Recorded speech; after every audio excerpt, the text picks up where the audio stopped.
All right. Hey, everybody. We are live. Guess who's back on the talk? It's Melissa Agnes. Melissa, how are you today? I'm so well. Nathan, how are you? I'm doing really well.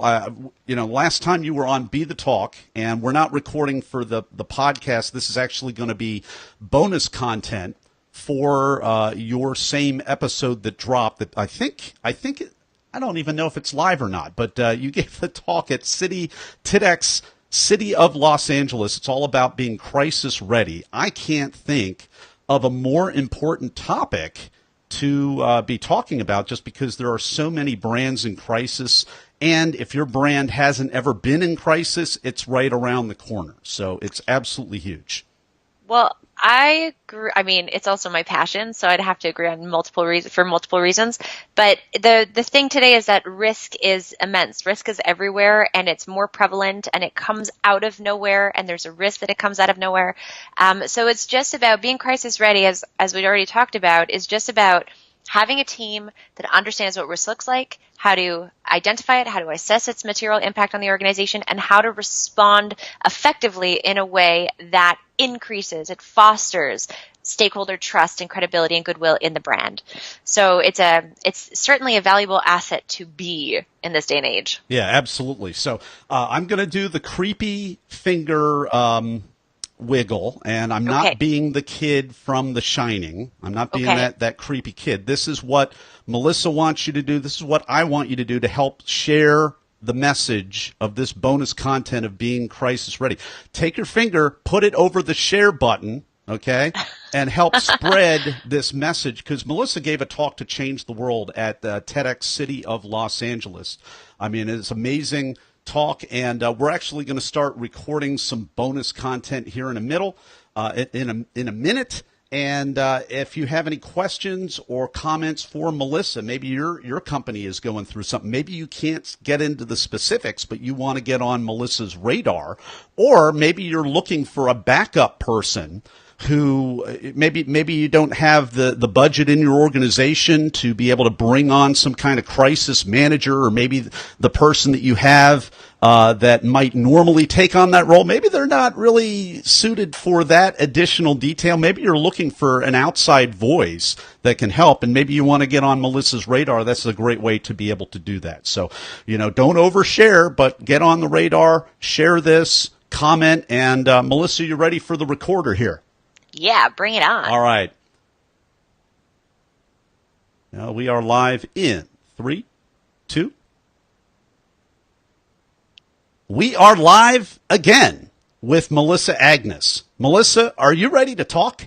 I am so ready to talk, Nathan. We're getting ready to record some bonus content with Melissa Agnes, and instead of going through the bio once again, I wanted to actually read some Amazon reviews of her book, Crisis Ready, which was just released a few months ago. This will be a little bit wordy, but you're going to like it. So here's one from David Strews. He's the Vice President of Corporate Services and Sustainability in Dumtar, and these are excerpts. If you think the same management techniques that allow you to win at business will enable you to weather a crisis, you are doomed. In a crisis, emotions run high and people revert to habits instead of the plan. The effects of your decisions can be long-lived. Don't allow the crisis management plan sitting on your shelf to give you a false sense of confidence. Read the book and get to work at making crisis management muscle memory for your organization. Again, that was David Strews, Vice President, Corporate Services, Dumtar. Here's another one. Speaking as a communications professional, there's no one better at crisis communications than Melissa Agnes. She has a calm and patient way of looking at the entire picture, assessing the challenge, and providing recommendations that work in less time than it takes you to say crisis communications. Melissa was one of the first and most trustworthy professionals to explain the differences between a crisis, an issue, and a quick social media event. I remember we talked about this in Melissa's last episode on Be the Talk. Now, she goes into each of these in depth in Crisis Ready, while also providing a smart roadmap to help you build your reputation so that when there is a crisis, you're prepared. This is Jeannie Dietrich. She is the CEO of Arment Dietrich and the founder and fellow author of Spin Sucks. Melissa Agnes, welcome back to the talk. Thank you so much for having me again, Nathan. So I love this last review. Obviously, it was out of your book. You define the difference between a crisis, an issue, and a quick social media event. So I'm imagining these are in layers and maybe economies of scale, degrees of scale, and that kind of shows me and it suggests to me that one could be maybe overblown and one could be underblown. And I mean, how does one get the experience and discipline to understand and discern if we're talking about a major event or a tiny thing that's going to blow over? What do you usually do to advise people in these situations, Melissa? The best way to be in a position to effectively do that and to successfully do that is to do the work beforehand. It's very easy in this day and age for a negative event to go viral against your organization and for that to feel like a crisis. It can feel like a crisis when what can feel like every single customer you've ever had or an entire country or maybe, different countries around the world are taking note of something negative that's happened, whatever that may be, and coming down on your organization. However, if you've done the work prior to that, you also know your team knows that virality is not the indicator of crisis versus issue. So you're absolutely right, Nathan. You can overreact, you can underreact, but it's kind of like Goldilocks. You want to be just right. You want the right response. You don't want to do too much. You don't want to do too little.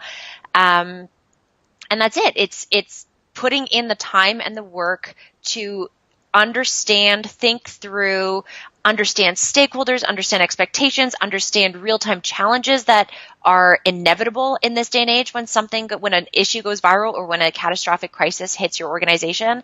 It's about doing the work beforehand. Now, I know that you work with a lot of large organizations that are the most prone to this kind of impactful risk. But a lot of people watching this podcast, they may be solopreneurs, they may be consultants, they're independent people. So even though the main organizations that you tend to work with are the largest organizations, what could you say to the smaller entrepreneur that just needs to have a little bit of common sense wisdom to, as you say, prepare for these things in advance? Two things. First is it doesn't matter the size of your company. It doesn't matter if you're a solopreneur or if you have, Domtar has 10,000 employees around the world. That doesn't matter. Every single business is prone to specific risk.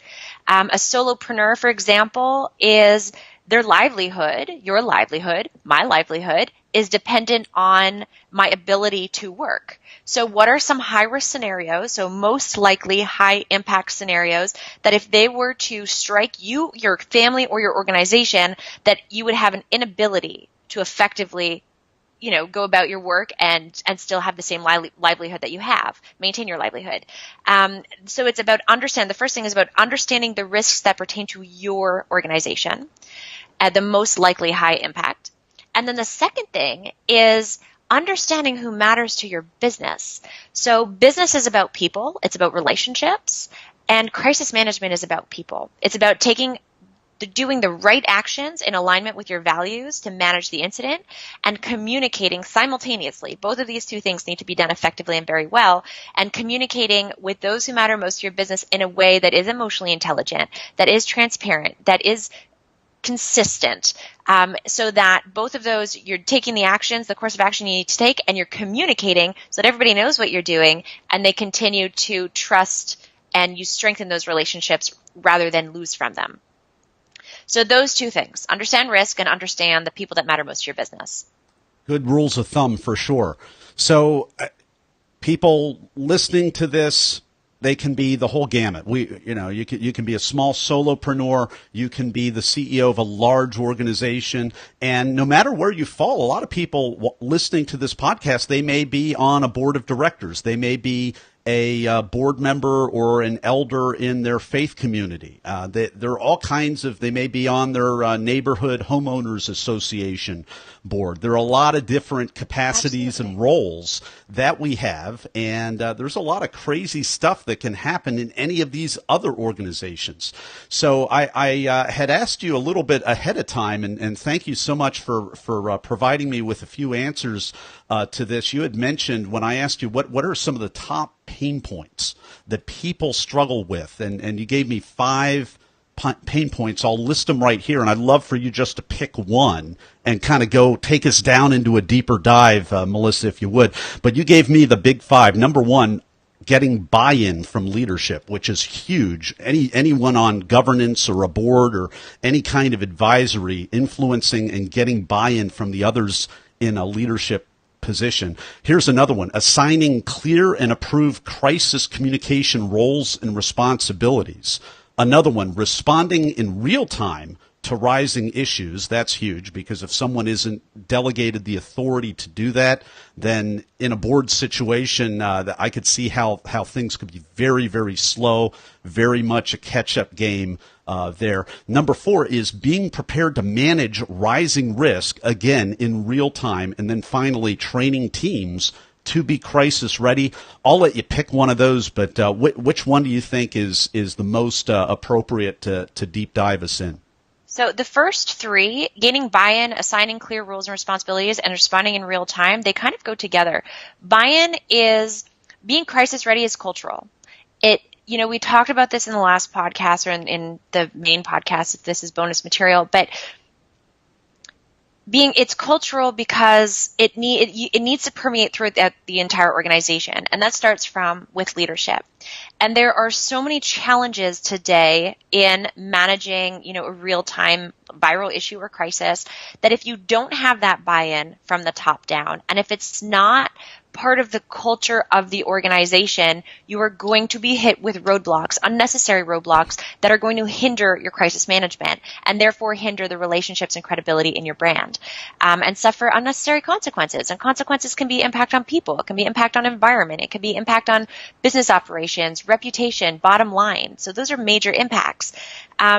I see a constant struggle within organizations where somebody, usually from the director standpoint, or 1 or 2 members of senior management, so really the C-suite, they understand the need, they understand their vulnerabilities, and they understand the need to be crisis ready.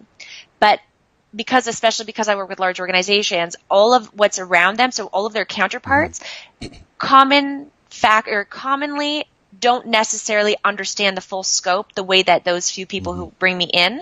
So what we do at the onset is really make sure, and throughout developing the program, so this is built in, and when you read the book, it takes you through all of this, and it allows you to gain that buy-in every single step of the way, and to define those roles and responsibilities, and for those people who have roles and responsibilities to start to begin to own those roles and responsibilities. They're theirs, and take ownership of them, be proud of them, and really understand what that means, and what that means as a puzzle, as a jigsaw puzzle with all their counterparts. But gaining that buy-in looks like educating other members of senior management so that they understand what the realities and the risks are today. Because it didn't, if your organization managed a crisis 5 or 10 years ago, the rules that you managed it by 5 or 10 years ago don't apply anymore. Things have changed. And if you have a C-suite that was there for that successful management, that's awesome. But what I see commonly is that those people, they aren't necessarily in tune or aware at how much it's changed. You can't rely on those old techniques anymore. You have to understand the new landscape. So seeking that buy-in so that it can be cultural and an everyday mindset throughout the organization that begins and is led by leadership is a common struggle. It's one of the first struggles. And when you do that well, when you achieve that, then all of those other 4 things that you listed out, those start to fall into place. They become easier to achieve because you have that buy-in, because you have that, leadership is all on the same page and everybody's working together for the same objective. Oh, for sure. So that's great that when you are brought into a large organization, the top 3 or 4 people at the top are rolling things down from the top. And that's everything rises and everything falls with influence, and leadership is influence. So it's great when you have those top people with the right perception of the issue, the right values, bringing on the right people to help let other people know what to do about the situation. I'm thinking, I think we're all selfish inherently as people, so I'm thinking kind of on a selfish level as I'm listening to you, Melissa, and I'm thinking about some boards that I've joined in the past, and even places that I'm organizations that I help lead even right now. And as you're talking about the need to have that buy-in at the top, I'm always assessing, hey, where are the other people on the board of directors, whether it's, organization A, B, or C in life. And I'm realizing it might be a good idea for a lot of us just to reassess what are the values, what are people aware of, are they willing to change, and under what circumstances would you advise people to, what are the make or break issues for people maybe like me that are part of governing bodies looking around? We're not the head person. We're trying to influence, but it's taking a lot more time than we thought to influence in common sense ways. What are the make or break issues to know when to kind of move on and when to make an impact in a place and with other people that can make an impact together with you, Melissa? Absolutely. So you're asking? I'm asking. What are the make or break? Yeah, no, awesome. That's a great question, and it's an important question. So it's a personal decision, but I would look at different things from the culture of the organization and its values and how they align with yours. And basically you're looking at if you're constantly being met with roadblocks, then can you take the wonderful value that you will provide, and is it going to be better served elsewhere? Or do you have an emotional connection with this organization's values and its mission and its people that it's worth continuing and fighting the good fight for that organization? So that's number one. That's the way that I would see it. Number two is understand, my mind works in risk. So understand the risks of the organization and make an impact in the sense of sometimes people need to be jolted awake to understand full scope. And one of the ways that I will do that, sometimes it just needs to be brought in for the rest of management and leadership and to give, a keynote presentation, and we can talk through some things and I can challenge them, and that helps to open their minds and gain that buy-in. And other times I conduct a simulation. So we actually throw them into a very real crisis scenario that's controlled and safe, but feels extremely, extremely real. And we say, let's go. Let's manage this. Let's not just talk about it, but get up and go over the span of 2 to 4 hours. And then we can reassess. And then you can tell me whether or not you really think that you're prepared and how prone you are to this and what's the impact on the organization if you don't do the work now. And so you kind of jolt them awake. And if you have the right people within that board, they're going to get jolted awake. And that's just a requirement of education.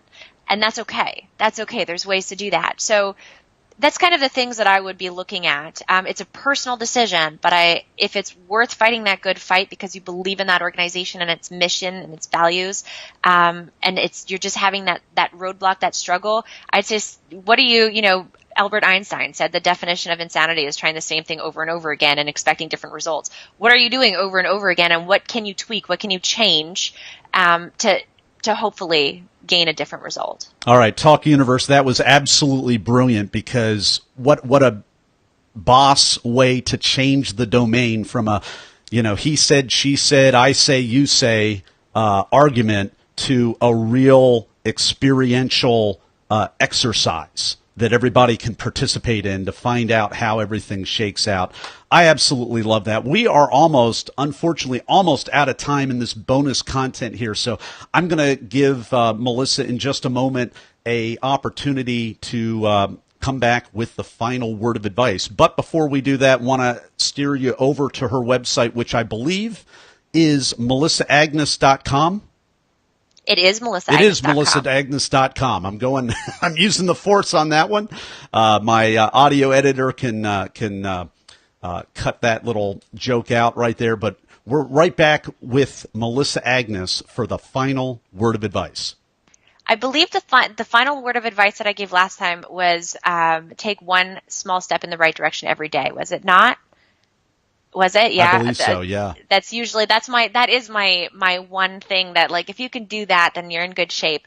Final word of advice in addition to that is do that with purpose, and with purpose means understanding who your stakeholders are, all of those different groups of stakeholders, from employees to investors to customers and clients to your vendors to your board of directors, whomever matters to your organization, all of them. Understand what connects them to your organization and what they expect of your organization in a difficult situation, so in a negative event, and take steps every day to be in a position to meet those expectations and to never cut ties with that emotional connection that they share with your brand. Melissa Agnes, thanks so much for coming back on the Talk and sharing your wisdom with Talk Universe today. Always my pleasure. I have so much fun with you, Nathan. Thank you. All right, that's a wrap. All right, Live Universe. How's it going out there? Hey, this is your opportunity, even if this is recorded, because we're going to jump offline here in a moment. Go ahead, share the message, and go ahead and comment and reach out to Melissa, especially if we picked a few little sensitive areas. Sometimes we're like the dentist poking around, and when things can get a little tender, a little bit ouchy, that's when you know you need to up your game, especially in crisis readiness. Not even crisis prevention, but crisis readiness. So, Melissa, final word to Live Universe here. I liked ouchie. That was a fun word. You like that word? Yeah. I guess I'll build on what you just said. I am so happy and willing and eager to help. So if you have questions that you just want some guidance or some answers to, I find that what comes back to me is people say, oh, you must be too busy, so they don't. You won't get anything if you don't ask. And I respond to everybody. So if you have a question that I can help with, or, just bounce something off me that might be of value to you, then please reach out. Awesome. Well, hey, take Melissa up on that generous offer. Live Universe, we'll see you later on Be The Talk.